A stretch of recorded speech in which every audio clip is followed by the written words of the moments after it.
Minute کے 60% لوگ ضمانت پہ تھے، کرپشن کے کیسز تھے، کئی 30 سال سے کرپشن کر رہے تھے۔ تو ایک تو قوم کی توہین کی گئی کہ ہمیں اس طرح سمجھا گیا کہ ہم بھیڑ بکریاں ہیں، کہ کسی کو بھی ان کے اوپر مسلط کر دو تو قوم چپ کر کے بھیڑ بکریوں کی طرح قبول کر لے گی۔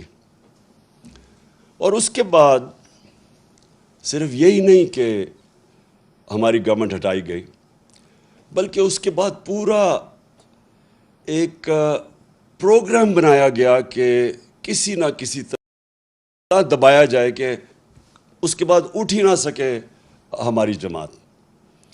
ہم نے جب 25 مئی کو ایک پرامن احتجاج کی کال دی اس بیرونی سازش کے خلاف، اور یہ جو ہمارے اوپر کرپٹ ترین لوگوں کو مسلط کیا گیا تھا، تو جب ہم نے کال دی تو ساری قوم کے سامنے جس طرح کا ظلم کیا گیا، ایک وہ جماعت جس کی کوئی تاریخ ہی نہیں آج تک کبھی انہوں نے توڑ پھوڑ کی ہو یا کوئی انتشار کی، پالیٹکس کی ہو، فیملیز نکلی ہوئی تھی، اور وہ ابھی بھی میری آنکھوں کے سامنے وہ سین ہے کہ جس طرح عورتوں پہ، بچوں پہ، فیملیز کے اوپر جس طرح شیلنگ کی گئی، اور پھر یہ سمجھا کہ یہ کرش کر دیں گے، ہمیں اتنا خوف زدہ کریں گے کہ ہم چپ کر کے گھروں میں بیٹھ جائیں گے۔ تو میں آج اپنی قوم کا اس لیے آپ کا شکریہ ادا کرتا ہوں اور اللہ کا شکر ادا کرتا ہوں کہ اس کا خاص کرم ہے ہمارے پہ کہ ان 3.5 سالوں میں بجائے اس کے کہ قوم اتنی خوف زدہ ہو کے گھروں میں بیٹھ جائے اور یہ ظلم کو قبول کر جائے، لوگ ایک قوم بننا شروع ہو گئے، پاکستان ایک قوم بننی شروع ہو گئی۔ میں نے اپنی زندگی میں صرف ایک دفعہ دیکھا تھا، اور مجھے ابھی بھی یاد ہے، میں عمر میری چھوٹی تھی، 1965 کی جنگ میں مجھے تب جو بھی زندہ تھے تب سب کو لگا کہ ہم ایک قوم بن گئے، ایک قوم کھڑی تھی۔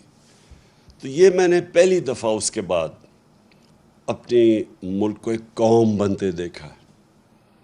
جس طرح لوگ نکلے ہیں اس بائی الیکشنز میں نے جو 2018 کا جنرل الیکشن تھا، جب ہمارا پورا ویو آیا ہوا تھا، تب میں نے پبلک کو ایسے نہیں نکلتے دیکھا جس طرح یہ جو 20 بائی الیکشن ہوئے ہیں پنجاب میں، جس طرح اس وقت میں نے اپنی قوم کو نکلتے دیکھا۔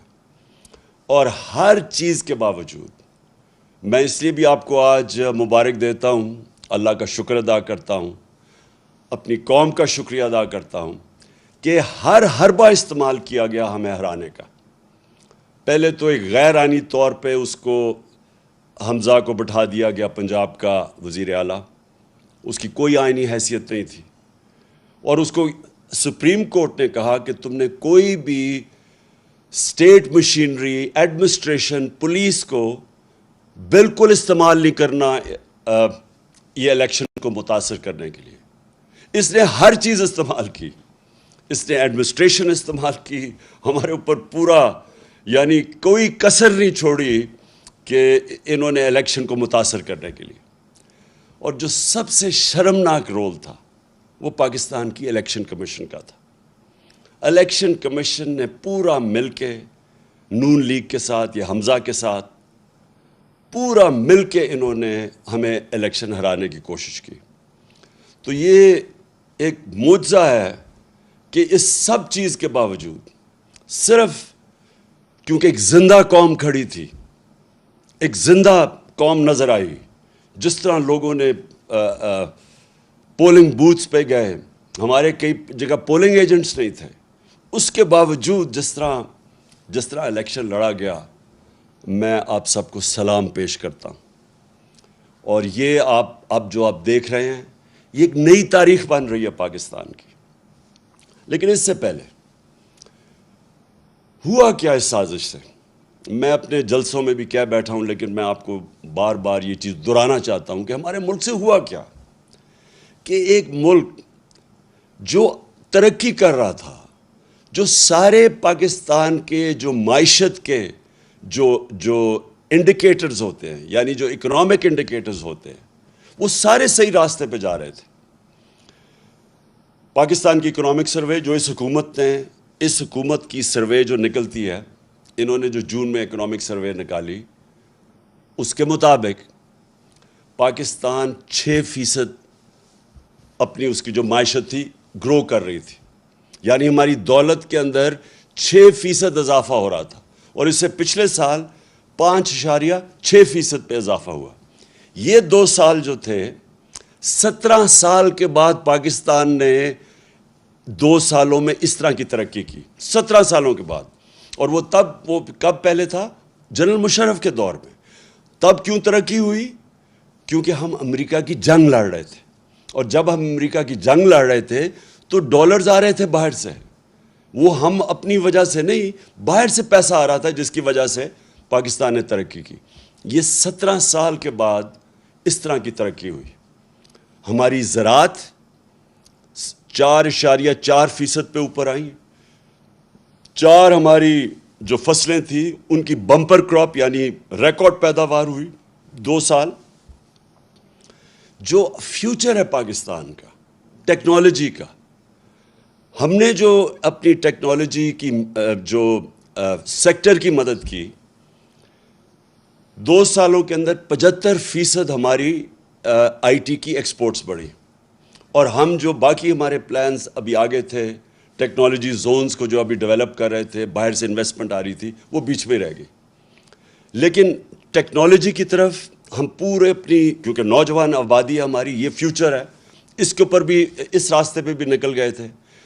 اور جو سب سے زیادہ ضروری جو مجھے خوشی ہوئی جس چیز کی، کہ ہم نے پاکستان کے اندر پہلی دفعہ ایک اپنے ملک کو فلاحی ریاست کی طرف لے کے جا رہے تھے. اور وہ کیا کہ ہم نے وہ چیز کی جو آپ اکثر دنیا کے ملک میں دیکھ لیں، ہیلتھ کارڈ، ہیلتھ انشورنس. ایک غریب گھرانے کے لیے جو سب سے تکلیف دہ چیز ہوتی ہے، جو بے بسی ہوتی ہے غریب گھرانے میں، وہ تب کہ اگر بیماری ہو گھر میں اور پیسہ نہ ہو علاج کروانے کا. اور یہ جو بھی، میں بلکہ غریب گھرانے چھوڑیں، سفید پوش گھرانوں کے اندر بھی یہ ہوتا ہے کہ کئی دفعہ ہوتا کیا ہے کہ ایک ایسی بیماری آ جاتی ہے جس کی وجہ سے جو بجٹ ہے ایک خاندان کا وہ اپسیٹ ہوتا ہے، اور وہ خاندان ہی مقروض ہو کے غربت کی لکیر سے نیچے چلا جاتا ہے. تو یہ بہت بڑا قدم ہم نے اٹھایا تھا کہ اپنے لوگوں کو ہیلتھ انشورنس 10 لاکھ روپے 1 سال میں خاندان کسی بھی ہسپتال میں جا کے اپنا علاج کروا لے. تو پہلی دفعہ غریب لوگ پرائیویٹ ہاسپٹلز میں جا کے علاج کروا رہے تھے. تو فلاحی ریاست کے لیے ہیلتھ کارڈ جو سب سے ضروری. پھر ہم نے اپنے جو ہمارا احساس پروگرام تھا، جس کی پوری کوشش تھی لوگوں کو غربت سے نکالنے کی، وہ دنیا کے اندر اس کی پذیرائی ہوئی.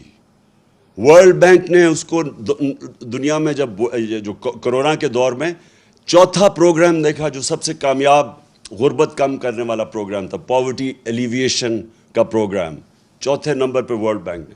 اسٹینفورڈ یونیورسٹی کی ابھی رپورٹ آئی ہے کہ پاکستان کا جو احساس پروگرام تھا وہ پاکستان کو ایک فلاحی ریاست کی طرف لے کے جا رہا تھا. کامیاب پاکستان پروگرام. ہم نے 20 لاکھ خاندان کو نیچے قرضے دینے شروع کیے سود کے بغیر، گھر بنانے کے لیے، اپنی کوئی کاروبار شروع کرنے کے لیے، اور پھر کسانوں کو ہم نے دیا قرضے اپنی زمین کو بہتر کرنے کے لیے سود کے بغیر. یہ ساری چیزیں لے کے جا رہی تھی پاکستان کو فلاحی ریاست بنانے میں. اور یہ یاد رکھیں کہ اس دور میں کرونا ہوا پاکستان میں. کرونا جو دنیا کے اندر ایک ایسی بیماری آئی کہ ساری ایک صدی میں ایک دفعہ اس طرح کی بیماری آتی ہے، اور اس کی وجہ سے جو دنیا کے اوپر اثرات ہوئے، ہندوستان میں ہوئے، ایران ہمارے ساتھ ہمسایوں کو. اور وہ دیکھیں کہ جو پاکستان جس طرح اس مشکل وقت سے نکلا، تو وہ بھی انٹرنیشنلی اکنالج کیا گیا. World Health Organization, World Economic Forum, ان سب نے اس چیز کو تسلیم کیا کہ پاکستان ان 3 ملکوں میں سے تھا جنہوں نے سب سے بہتر اس وبا کے دوران اپنی عوام کو بھی بچایا, بیماری سے بچایا, لوگوں کو غربت سے بچایا, دونوں طرف, اور پھر اپنی معیشت کو بچایا.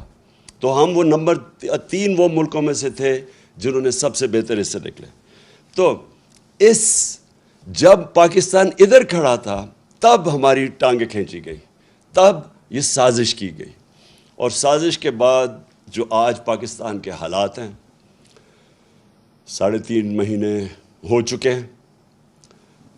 سب سے پہلے تو یہ روپیہ دیکھیں کہ 53 روپیہ ڈالر سے گر چکا ہے. ہمارے 3.5 سال میں جو ڈالر کم ہوا تھا وہ 50 روپے تھا, یعنی روپیہ جو گرا تھا 50 روپے 3.5 سال میں. یہ 3.5 مہینے کے اندر 53 روپے گر چکے ہیں ڈالر پہ, یعنی کہ ہمارا روپیہ اور کمزور ہو چکا ہے. اور اس کا جو اثرات ہوں گے, اب ہر چیز مہنگی ہوگی, کیونکہ جو باہر سے اب تیل لیتے ہیں وہ مہنگا ہو جائے گا, اس سے بجلی مہنگی ہوگی. گیس باہر سے لیتے ہیں جو ہم اپنے بجلی گھر چلانے کے لیے, وہ مہنگی ہوگی, اس سے بجلی کی اور قیمت اوپر جائے گی.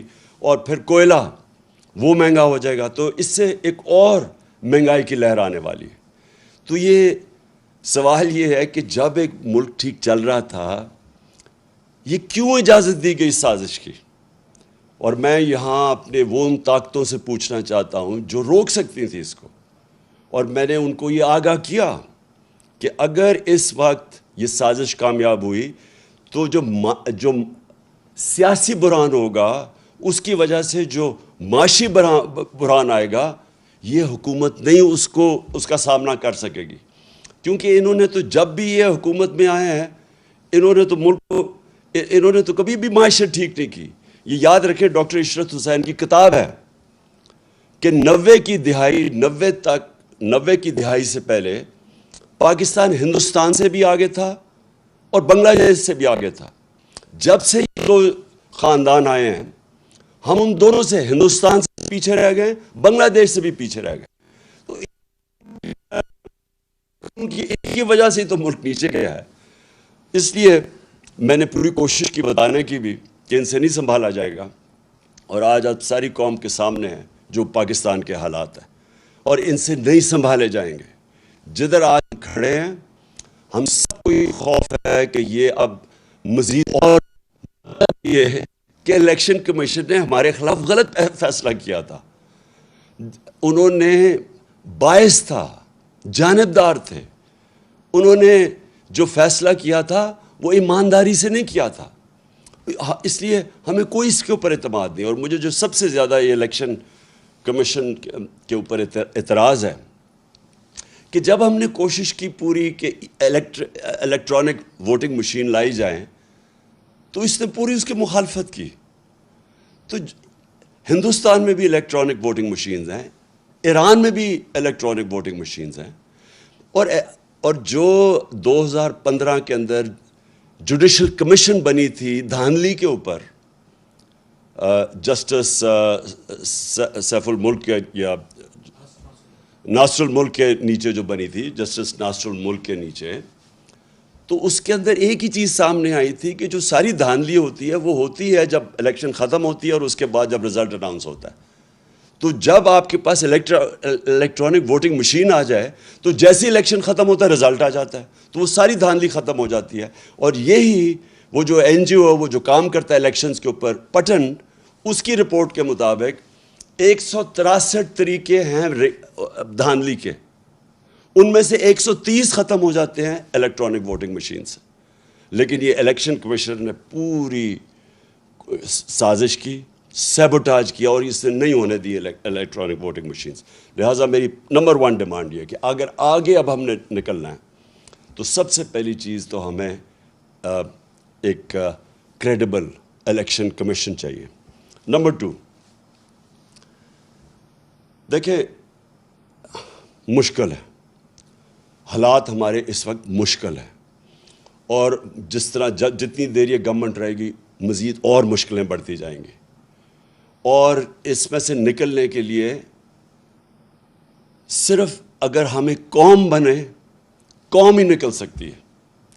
دیکھیں، یہ میں آپ کو سمجھانے کی کوشش کر رہا ہوں کہ قوم اور ہجوم میں بڑا فرق ہوتا ہے۔ جب ایک قوم بن جاتی ہے تو وہ جب مل کے 22 کروڑ لوگ جب مل کے فیصلہ کرتے ہیں کہ ہم نے مثلا اپنے قرضے اتارنے ہیں، وہ اتار دیں گے اپنے قرضے۔ جب ایک قوم فیصلہ کرتی ہے کہ ہم نے ٹیکس اکٹھا کرنا ہے تاکہ ہمارے پاس پیسہ ہوتا کہ ہم اپنے اسکول بنائیں، ہسپتال بنائیں، اپنی انفراسٹرکچر ٹھیک کریں، وہ کر سکتی ہے قوم۔ جرمنی اور جاپان دوسری جنگ عظیم کے بعد بالکل ختم ہو گئی تھی، ایک بلڈنگ نہیں کھڑی تھی۔ آپ تصویریں دیکھیں ان کی، دوسری جنگ عظیم کے بعد جاپان کے اوپر 2 ایٹم بم گر چکے تھے، ان کی ایک بلڈنگ نہیں کھڑی تھی، لیکن کیونکہ وہ قومیں تھیں، قوموں نے مل کے 10 سالوں میں وہ پھر سے کھڑے ہو گئے۔ تو ہم تو اللہ نے اس ملک کو اتنا زیادہ دیا ہے کہ ہمیں، آپ کو بھی نہیں اندازہ کہ اس نے کتنی نعمتیں بخشی ہیں، لیکن وہ ہم تب تک، جب تک ہم قوم نہیں بنتے، ایک قوم بن کے ہم اس کا مقابلہ نہیں کرتے، ہم ان نعمتوں کا نہیں فائدہ اٹھا سکیں گے۔ ہم جب، مجھے بڑی اچھی طرح یاد ہے جب زلزلہ آیا پاکستان میں 2005 اور 2010 میں جب سیلاب آیا، کیونکہ میں کام کر رہا تھا، ریلیف ورک کر رہا تھا، میں لوگوں کے بیچ میں تھا، تو اگر دیکھنا تھا، اگر اس کی آپ کو کسی نے سٹوریز لکھی ہوں، تو جب قوم نے مل کے ان دونوں بحران، زلزلے کا اور سیلاب کا، ہمیں کوئی، سیلاب میں تو ہمیں امداد بھی کسی نے نہیں دی۔ انہوں نے کہا آصف زرداری اوپر بیٹھا ہوا ہے، یہ ہم کوئی پیسے نہیں اسے دیں گے کیونکہ اس کے پیسے سیدھے ملک سے باہر چلے جائیں گے، پیسے بھی نہیں ملے۔ لیکن ہر پاکستانی نے شرکت کی، بیرون ملک پاکستانی مجھے انوائٹ کر کے پیسے دیتے تھے کہ آپ یہ سیلاب زدہ لوگوں کی مدد کریں، اور ہم اس سے نکل گئے، کیونکہ قوم سب کچھ کر سکتی ہے۔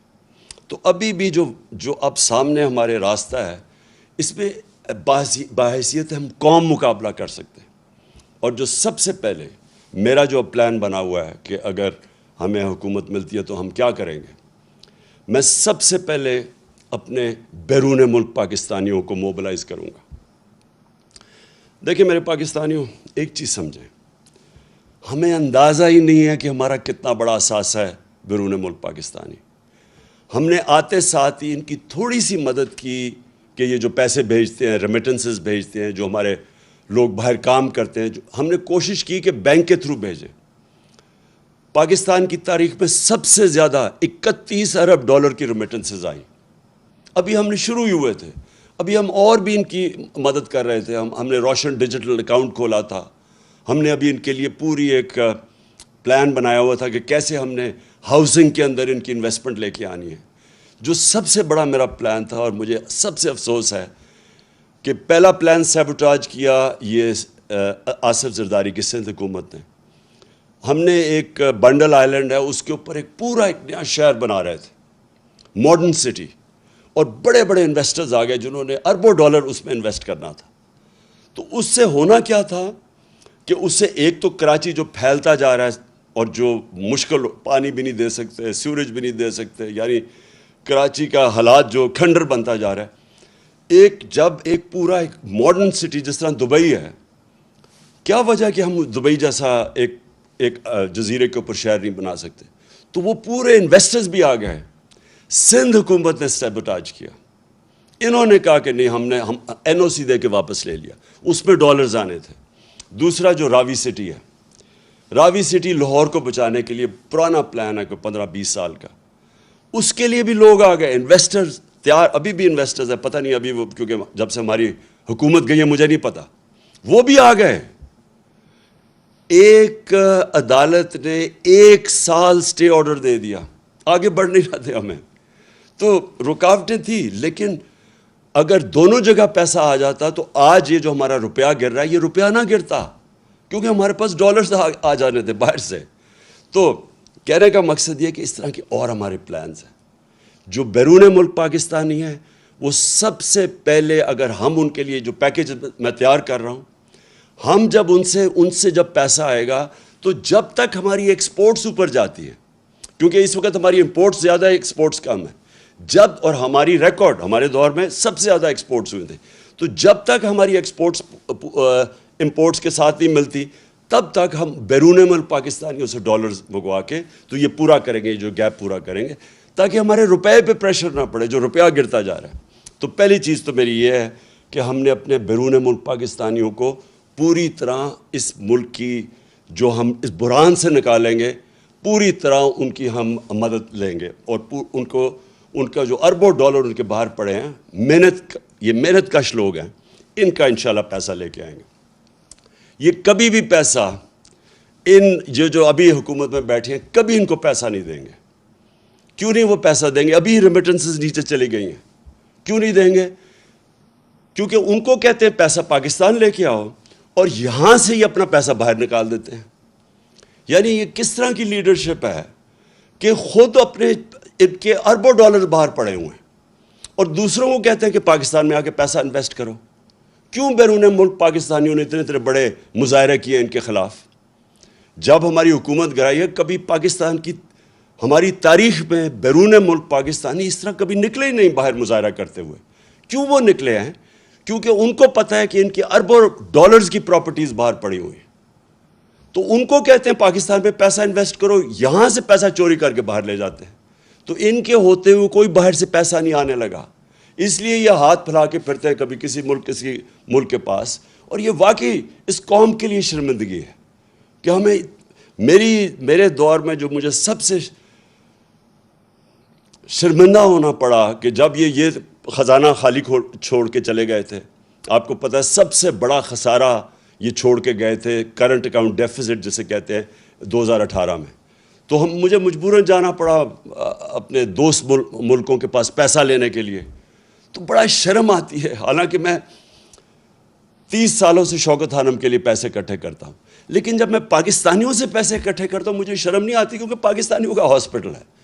لیکن جب کسی باہر والے سے جس طرح مجھے پیسہ مانگنا پڑا پاکستان کے لیے، میں آپ کو یقین دلاتا ہوں کہ یہ میرے لیے تو شرم مجھے آتی ہے، لیکن یہ ہمارے ملک کے لیے برا ہے۔ وہ پاکستانیوں کی عزت نہیں کرتے جس ملک کے سربراہ جا کے دنیا سے پیسے مانگتے ہیں۔ اس لیے انشاءاللہ اس بار ہم نے پلان بنایا ہوا ہے کہ ہم نے صرف اپنے بیرون ملک پاکستانیوں سے پیسہ اکٹھا کرنا ہے، اور ان کے پاس اتنا پیسہ ہے کہ ہمیں کوئی IMF کے پاس جانا نہیں پڑے گا انشاءاللہ۔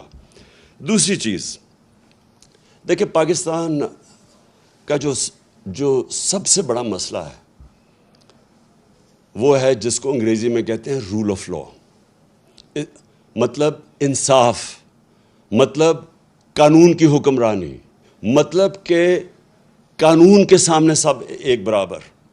اصل میں جو ہمارے نبی صلی اللہ علیہ وسلم کی جو ایک حدیث ہے وہ سب کچھ کہہ جاتی ہے کہ تمہارے سے پہلے بڑی قومیں تباہ ہوئیں، جو طاقتور ڈاکو چوری کرتا تھا اس کو نہیں پکڑتی تھی اور کمزور کو جیل میں ڈال دیتی تھی، اور یا میری بیٹی بھی اگر چوری کرے گی تو اس کو سزا ملے گی۔ یعنی کوئی قانون سے اوپر نہیں ہے۔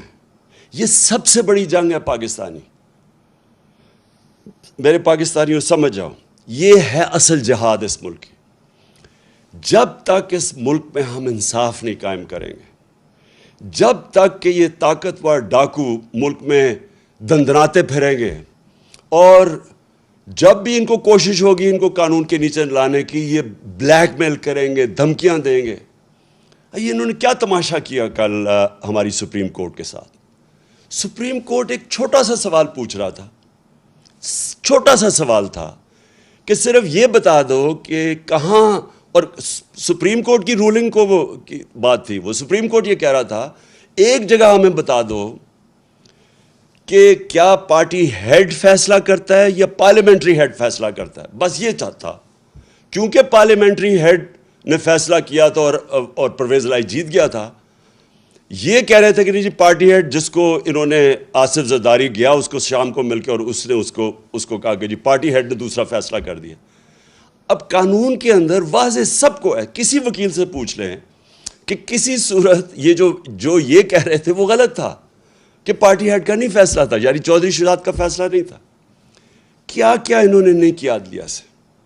سارے وہ ایک سے ایک بڑا ملک کا ڈاکو بیٹھ گیا ٹیبل پہ اور ایک سے ایک شروع ہو گیا برا، کوئی عدالتوں کو برا بھلا کہنا، تھریٹن کرنا، یعنی دھمکیاں دینا. اور یہی تھا جب نواز شریف کے یہ جو مریم کے نام پہ یہ جو فلیٹ پکڑے گئے پینما میں، یہ تو بیرونی انکشاف ہوا تھا. پینما کے جب جج بیٹھے ہوئے تھے وہ ایک ہی سوال پوچھتے رہے کہ یہ بتا دو کہ پیسہ، آپ نے کہا ہاں ہمارے یہ 4 بڑے بڑے محلات ہیں، بس یہ بتا دو کہ پیسہ کدھر سے آیا خریدنے کا. وہ جواب نہ دیں، سارے دنیا کی جواب دیتے رہے. اور وہ یہ بات صرف یہ کہنے کی، یہ قانون کے اوپر سمجھتے ہیں اپنے آپ کو. یہ سمجھتے ہیں کہ یہ قانون صرف کمیوں کے لیے ہے، یہ صرف عام لوگوں کے لیے قانون ہے، ہم کوئی بہت ہی خاص چیز ہے جو قانون سے اوپر ہے. اور یہ سب سے بڑا مسئلہ ہے پاکستان کا. جب تک ہم ان بڑے بڑے مافیاز کو، یہ جو بڑے بڑے کارٹیلز بیٹھے ہوئے ہیں، مونوپولیز بیٹھی ہوئی ہیں، یہ جو مل کے قیمتیں اوپر بٹھا، جس طرح شوگر مافیا بیٹھ کے اوپر چینی کی قیمت کر دیتا ہے، عوام کو پستا ہے، جب تک ہم ان لوگوں کو قانون کے نیچے نہیں لے کے آئیں گے پاکستان ترقی نہیں کر سکتا. اور یہ ہے اس ملک کی جنگ. آج سے 26 سال پہلے میں نے جب اپنی پارٹی اناؤنس کی تھی تحریک انصاف، اس کا مطلب ہی یہ تھا، کیونکہ میں تو باہر دنیا میں دیکھ لیا تھا، میں تو برطانیہ میں یہ جو قانون کی حکمرانی ہے دیکھ لی تھی، وہاں تو کوئی قانون کے اوپر نہیں ہے. آپ یہ سوچیں کہ ان کا پرائم منسٹر بورس جانسن بھاری اکثریت سے جیتتا ہے الیکشن، اس کی پارٹی اس کو نکال دیتی ہے. کیوں نکالتی ہے؟ صرف ایک چیز سے. انہوں نے کہا سب کے لیے قانون تھا کہ کرونا کے دوران آپ نے اکٹھے نہیں ہونا، تو آپ کیوں اکٹھے ہو گئے؟ اس چیز کے اوپر اس کو نکال دیتے ہیں. یہاں اربوں روپے کی پراپرٹیز ان کی باہر پکڑی جاتی ہیں، جواب دے نہیں سکتے، اور وہ لیڈر بنے ہوئے ہیں. اور اس کی 2 وجوہات ہیں. سب سے پہلی کہ اس ملک کے اندر ہم نے آنے نہیں دی قانون کی حکمرانی. یا ملٹری ڈکٹیٹرز تھے، وہ ویسی قانون کے اوپر تھے، وہ ویسی قانون توڑ کے آتے تھے. پچھلے 62 سال میں آدھا وقت ملٹری ڈکٹیٹرز رہے ہیں اور آدھا وقت یہ 2 خاندان رہے ہیں. اور یہ 2 خاندان جب بھی ان کو کوشش کرتے ہیں، ان کے کرپشن کیسز، یہ سارا وقت یا تو ملک سے باہر بھاگ جاتے ہیں، اور یا پھر یہ سارا وقت یہ کہتے ہیں کہ جی آپ کی جرت کیسے پڑی کہ ہمیں قانون کے نیچے لانے کے لیے. اور جب تک یہ نہیں ہوگا میرے پاکستانیوں، جب تک ہم اپنے ملک میں انصاف قائم نہیں کر سکیں گے، جس ملک میں صرف غریب لوگ جیلوں میں جائیں اور طاقتور ڈاکو ایوانوں میں پھرے، پرائم منسٹر بن جائے، اتنے بڑے کیسز ہوں، جب تک ہم یہ نہیں کر سکیں گے، یہ ہے اصل جہاد اس ملک کی. تو میری کوئی کسی سے دشمنی نہیں ہے. مجھے یہ بڑا عجیب لگتا ہے کہ کہتے ہیں جی، مجھے کئی صحافی بھی کہتے ہیں عمران صاحب آپ ان سے کیوں نہیں بات چیت کرتے، آپ بات ہی نہیں کرتے. بات چیت سب سے کرتا ہے پولیٹیشین. طالبان ہیں، جو ٹی ٹی پی ہے، ان سے بھی بات کرنے کے لیے ہم تیار ہیں. ہم وہ جو بلوچستان کے اندر جو سیپریٹسٹ ہیں ان سے بھی بات کر سکتے ہیں. سندھ میں جو کہتے ہیں سدھو دیش، ان سے بھی سب سے بات کر سکتے ہیں. لیکن جس دن آپ چوروں کے ساتھ ڈیل کرتے ہیں، آپ کا معاشرہ تباہ ہو جاتا ہے. میں آپ سے پوچھتا ہوں، کیا اگر آپ کے گھر کا کوئی ڈاکہ مار لے اور آپ کہیں جی آپ اس سے بات کریں، آپ کیوں نہیں بیٹھ کے بات چیت کر دیتے؟ تو وہ تو سارے ڈاکے مارنے شروع ہو جائیں گے. آپ اگر جب تک سزائیں نہیں دیں گے ڈاکے مارنے والوں کو، تو معاشرہ تو چلتا ہی نہیں آگے. یہ ذہنوں میں ڈال لیں کہ بات چیت میری کوئی ذاتی دشمنی نہیں ہے، لیکن اگر ہم نے ملک کو بچانا ہے، اور کوئی ملک آج مجھے بتا دیں، سوئٹزرلینڈ، جو ملک خوشحال ہے، سارے خوشحال ملکوں کے اندر ایک چیز ہے، کوئی قانون سے اوپر کوئی انسان نہیں ہے. اور یہ ہمارے، پھر سے میں اپنی قوم کو بار بار بتاتا ہوں کہ میرے پیارے نبی صلی اللہ علیہ وسلم نے 1500 سال پہلے تقریباً یہ کہہ دیا تھا کہ اگر تم نے تباہ ہونا ہے تو طاقتور ڈاکوں کو چھوڑ دو اور کمزور کو پکڑو. اور یہ ہمارا اس وقت سب سے بڑا چیلنج ہے. اس کے بعد جو اللہ کا حکم ہے امر بالمعروف. دیکھیں، میں نے اپنا ٹائم کتنے 20-25 سال گزارے ہیں برطانیہ کے اندر. اتنا بڑا فرق ہے ان کے اور ہمارے معاشرے میں. دیکھیں ایک معاشرہ اچھائی کے ساتھ جب تک نہیں کھڑا ہوتا تو اچھائی برائی اوپر آ جاتی ہے. اللہ کا حکم ہے کہ امر بالمعروف اچھائی کے ساتھ کھڑے ہو اور برائی کے خلاف کھڑے ہو, برائی کے خلاف جہاد کرو. یہ جس کو کہتے ہیں جب تک آپ اپنی اخلاقیت کا معیار اوپر نہیں اٹھاتے معاشرہ اوپر نہیں جاتا. جب ہم اچھے برے کی تمیز ہی ختم کر دیتے ہیں, جن کے اوپر اربوں روپے کے کیسز ہیں کرپشن کے, ان کے اوپر پھول پھینکتے ہیں. جو ملک سے ایک سزائے یافتہ ملک سے جھوٹ بول کے فرار ہوا ہے اور اسے کہتے ہیں جی کو اس کے کیسز ہی معاف کر دو. یعنی جب ہم یہ کرتے ہیں, یا یہ جو چور اوپر آ کے بیٹھ گئے ہیں جن کو سزا ہونی تھی, ہم اپنے معاشرے کو تباہ کر لیتے ہیں. جب بھی آپ کوئی ایڈوانس معاشرہ دیکھیں گے اس میں آپ یہ دیکھیں گے امر بالمعروف. اور پھر جو آخری دو چیزیں یہ ہیں کہ پاکستان کو ایک فلاحی ریاست بننا ہے. فلاحی ریاست کیوں بننا ہے؟ کیونکہ دیکھیں چائنا نے یہ ثابت کیا, ہمارا رشتہ کیا لا الہ الا اللہ. کیونکہ یہ دیکھیں پاکستان میں کتنی زبانیں ہیں, صوبے ہیں, ہم یعنی کافی فرق ہیں ایک دوسرے سے. اوپر سے شروع کریں گلگت بلتستان سے, چترال جائیں, قبائلی جو پرانا قبائلی علاقہ تھا بلوچستان, فرق ہے, زبانیں بھی فرق ہیں. لیکن ہمارا رشتہ ہے کہ اے اللہ تیرے سوا کوئی خدا نہیں. دیکھیں یہ جو رشتہ ہے ہمیں یہ مضبوط کرنا ہے. یہ ہے نظریہ پاکستان.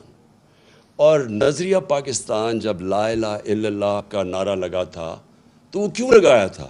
کیونکہ جو ہمارے فاؤنڈنگ فادرز تھے, علامہ اقبال اور پھر قائد اعظم, ان کی علامہ اقبال کا ساری جو آپ پڑھیں ان کی جو انہوں نے جو ساری اپنی فلسفہ ان کا لکھا, سوئے ہوئے مسلمانوں کو جگا رہے تھے, ایک غلام قوم کو جگا رہے تھے, خودداری پیدا کر رہے تھے. خود ہی وہ صرف یہ بتا رہے تھے کہ غلام بڑے کام نہیں دنیا میں کر سکتے.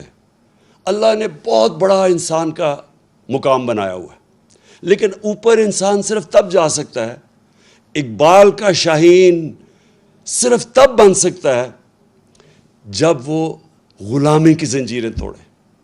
اور غلامی ایک تو یہ کہ جسمانی غلامی یعنی جو انگریز کی غلامی تھی, اور پھر قائد اعظم نے پاکستان کے جب کیس لڑا تو انہوں نے کہا کہ انگریز کی غلامی کے بعد ہم ہندو کی غلامی نہیں کرنا چاہتے, ہم آزاد قوم رہنا چاہتے. تو دوسرا اس کی غلامی وہ ذہنی غلامی ہے, اور وہ بھی وہ لا الہ الا اللہ وہ ذہنی غلامی ختم کرتا ہے. جو سب سے بڑی زنجیر ہمیں ہماری پرواز کو روکتی ہے وہ خوف کی زنجیر ہے. جو انہوں نے 25 مئی کو ہمارے اوپر جو خوف طاری کرنے کی کوشش کی تاکہ ہم سارے چپ کر کے بیٹھ جائیں گے, یہ سب سے بری زنجیر ہوتی ہے. انسان ڈر کے غلامی بھی قبول کر لیتا ہے. خوف اس کی کیا ہوتا ہے کہ میں مر نہ جاؤں, کہ مجھے مار نہ دیں. میں نے جب پہلی دفعہ الطاف حسین کے خلاف آواز بلند کی تو ساری میری پارٹی آ گئی کہ جی یہ آپ نے کیا کر دیا, یہ آپ کو مروا دے گا الطاف حسین, کیونکہ خوف ہوتا ہے لوگوں کو. لیکن میرا تو ایمان ہمیشہ یہ ہے کہ جب سے میرے مہمان, ہمیشہ سے نہیں, شروع میں نہیں تھا, جب سے میرے مہمان آیا تو مجھے تو یہ پتہ ہے کہ قرآن میں واضح لکھا ہوا ہے کہ جب تک وہ آپ اوپر نہیں لے کے جائے گا جب تک اس کا فیصلہ نہ ہو. تو یہ انسان کو آزاد کرنے کے لیے اللہ نے اپنے ہاتھ میں رکھی ہوئی زندگی موت. پھر دوسرا خوف, میری رسک نہ چلی جائے. اب یہ جن لوگوں نے 25 مئی کو یہ جو پولیس والے اور رینجروں نے جو ربر بلٹس اور شیلنگ کی تھی عورتیں بچوں کے اوپر, ان کو پتہ تھا یہ غلط کر رہے ہیں. ان کا ضمیر تو بتا رہا ہوگا ان کو غلط ہے, لیکن ڈر رہے ہوں گے کہ ہماری نوکری نہ چلی جائے. دیکھیں قانون یہ کہتا ہے کہ آپ کوئی غلط کام نہیں کر سکتے قانون کے خلاف, چاہے آپ پولیس والے ہوں, چاہے فوجی ہوں, چاہے آپ گورنمنٹ سرونٹ ہو. جب اپنی نوکری کو بچانے کے لیے غلط کام کرتے ہیں، گناہ کرتے ہیں، یہ بھی ایک شرک ہے۔ آپ اپنے ضمیر کو جب بیچتے ہیں، لالچ کو پیسے دے کے آپ کو خریدتا ہے، یہ جو ابھی بکے ہمارے لوگ بھیڑ بکریوں کی طرح، یہ بھی شرک ہے، چونکہ اللہ الحق ہے۔ اور یہ جو خوف ہے ہمارا کہ جو مجھے کوئی ذلیل نہ کر دے، جتنی میرے خلاف کیریکٹر اسیسینیشن کی کیمپین چلائی گئی ہیں، جتنے پچھلے 26 سال میں انہوں نے میرے اوپر کیا کیا کیمپینز نہیں چلائیں، لیکن ذلیل نہیں کر سکتے، کیونکہ اوپر والے کے فیصلے کے بعد ذلت نہیں آتی۔ اور انہوں نے اتنا پیسہ خرچ کیا اپنے اوپر، آپ کے عوام کے ٹیکس کے پیسوں سے اپنے اشتہارات دیے، عزت نہیں ملی ان کو، کیونکہ اوپر والے کے ہاتھ میں عزت ہے۔ اللہ، جب آپ لا الہ الا اللہ کا دعویٰ کرتے ہیں تو اللہ آپ کو آزاد کر دیتا ہے کہ ایک سجدہ جس کو تو گراں سمجھتا ہے دیتا ہے لاکھوں سجدوں سے نجات۔ جب آپ ایک اللہ کے سامنے سجدہ کرتے ہیں آپ آزاد ہو جاتے ہیں۔ لا الہ الا اللہ انسان کو غیرت دیتا ہے، کیونکہ جب آپ سوائے اللہ کے کسی کے سامنے نہیں جھکتے تو لوگ آپ کی عزت کرتے ہیں۔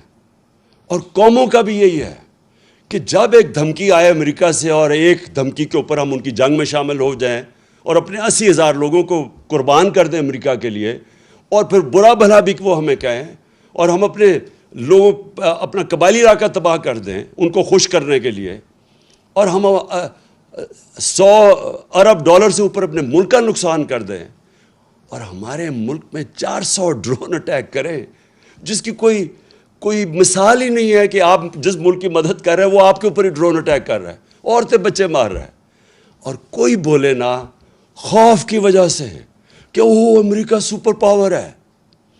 یہ ہے شرک، میری نظر میں یہ شرک ہے۔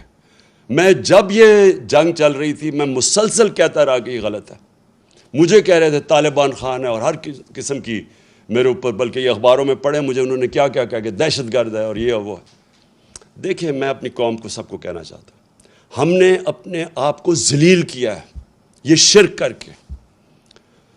آپ ریمنڈ ڈیوس مزنگ کے اندر دن دہاڑے 2 پاکستانیوں کو 19 اور 20 سال کے لڑکوں کو گولی مار دیتا ہے۔